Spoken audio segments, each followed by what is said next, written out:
নমস্কার, আমি তনুশ্রী। আজকে আমি আপনাদের সঙ্গে শেয়ার করব চিংড়ির একটা রেসিপি। আপনারা চিংড়ি মাছের মালাইকারি, চিংড়ি মাছের কষা অনেক তো খেয়েছেন, কিন্তু এইভাবে আলু দিয়ে পাতলা পাতলা চিংড়ি মাছের ঝোল আপনারা কখনো খেয়েছেন কি?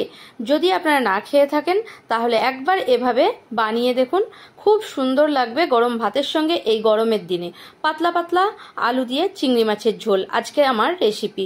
চলুন তাহলে দেরি না করে দেখে নেওয়া যাক আমার আজকের ভিডিওটি।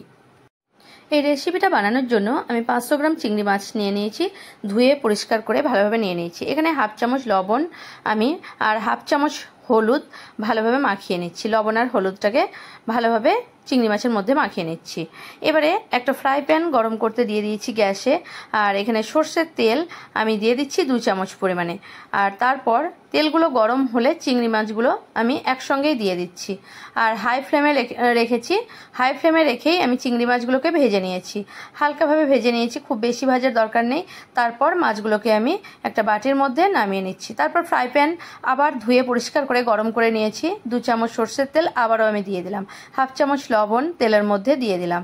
তেলের মধ্যে দেওয়ার পরে দুটো ছোট সাইজের আলুকে টুকরো টুকরো করে কেটে নিয়েছি, সেই আলুগুলো আমি তেলের লবণের মধ্যে দিলাম। আর একটা মিডিয়াম সাইজের পেঁয়াজ কুচো করে নিয়েছি, সেটাও দিয়ে দিলাম আলুর মধ্যে। এইভাবে রান্না করলে রান্নাটা খুব সুন্দর হয়, আপনারা একবার বাড়িতে বানিয়ে দেখবেন, তেলও কম লাগে। এবারে একদম লো ফ্লেমে ঢাকা দিয়ে এটাকে হতে দেব। এটাকে পেঁয়াজ যতক্ষণ না ভাজা হবে ততক্ষণ ভাজতে থাকবো। তারপর আমি 2 চামচ আদা রসুনের পেস্ট দিয়ে দিলাম। পেঁয়াজটা যখন ভাজা ভাজা হয়ে গেছে, হাফ চামচ জিরে গুঁড়ো আর আমি দিয়ে দেবো জিরে গুঁড়োর পরে হাফ চামচ মতো হলুদের গুঁড়ো। আর হলুদের গুঁড়ো দেওয়ার পরে দিয়ে দিচ্ছি অল্প সামান্য একটু লঙ্কা গুঁড়ো, আর এই ছোটো চামচের 1 চামচ কাশ্মীরি রেড চিলি পাউডার, আর সামান্য একটু চিনি দিয়ে অল্প একটু জল দিয়ে দিচ্ছি, কারণ মশলাটা পুড়ে যেতে পারে। এবারে এটাকে আবারও আমি ভালোভাবে মিশিয়ে নিচ্ছি সব মশলার সঙ্গে। সব মশলার সঙ্গে মিশিয়ে নেওয়ার পরে একবার নেড়ে চেড়ে 1-2 মিনিট তারপর আমি ঢাকা দিয়ে দেব। এটাকে আবারও মশলাটা ধীরে ধীরে হতে দেব। আমি ঢাকা খুলে 2-4টে চেরা কাঁচা লঙ্কা দিয়ে দিলাম, আর এটাকে আবারও ধীরে ধীরে নাড়তে থাকবো। পুরো রান্নাটাই আমার একদম লো ফ্লেমে হবে। এবারে ঢাকা খুলে দেখাচ্ছি, আর মশলাটা আমার অনেকটা কষা কষা হয়ে গেছে আলুটা। আর এখানে সব কিছু ভালোভাবে কষানো হয়ে যাওয়ার পরেই আমি দিয়ে দিচ্ছি একটা মিডিয়াম সাইজের টমেটো, আর টমেটোটা একবার নেড়ে চেড়ে তারপর আমি এটাকে আবারও ঢাকা দিয়ে কিন্তু হতে দেবো। ঢাকা দিয়ে দিয়ে করলে ধীরে ধীরে ভালোভাবে কষাও হয়ে যায় আর ভালোভাবে সেদ্ধও হয়ে যায়। এবারে দেখুন টমেটোটা ধীরে ধীরে গলে গেছে আমার। এখন আমি দিয়ে দেবো পরিমাণ মতো 1 গ্লাস মতো জল। এর মধ্যে যেহেতু ঝোল বানাবো তাই আমি 1 গ্লাস জল দিয়ে দিলাম। এটাকে মিডিয়াম ফ্লেমে রেখে ফুটতে দেব।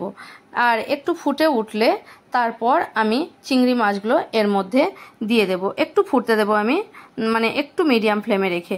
আর হাফ চামচ লবণ আমি দিয়ে দেবো, যেহেতু আমার লবণটা কম মনে হচ্ছে তাই। আপনারা অবশ্যই টেস্ট করে দেবেন। তারপর ফুটে উঠলে চিংড়ি মাছগুলো আমি ঢেলে দিলাম। চিংড়ি মাছগুলো দিয়ে 5 মিনিট আমি মিডিয়াম ফ্লেমে চিংড়ি মাছগুলোকে ফুটিয়ে নেব। চিংড়ি মাছগুলো ফুটে উঠেছে, 5-7 মিনিট ফুটিয়ে নিয়েছি। তারপর এবার চিংড়ি মাছটাকে আমি গ্যাসের ফ্লেমটা অফ করে মাছটাকে আমি ঢেলে নেব একটা বাটির মধ্যে। এবারে গ্যাস থেকে আমি নামিয়ে নেব আর মাছটাকে আমি ঢেলে নিচ্ছি। মাছটা আমার কিন্তু রেডি হয়ে গেছে, আলু দিয়ে পাতলা পাতলা চিংড়ি মাছের ঝোল। আর দেখুন দেখতে কতটা সুন্দর হয়েছে। আমার ভিডিও ভালো লাগলে সাবস্ক্রাইব করে নেবেন।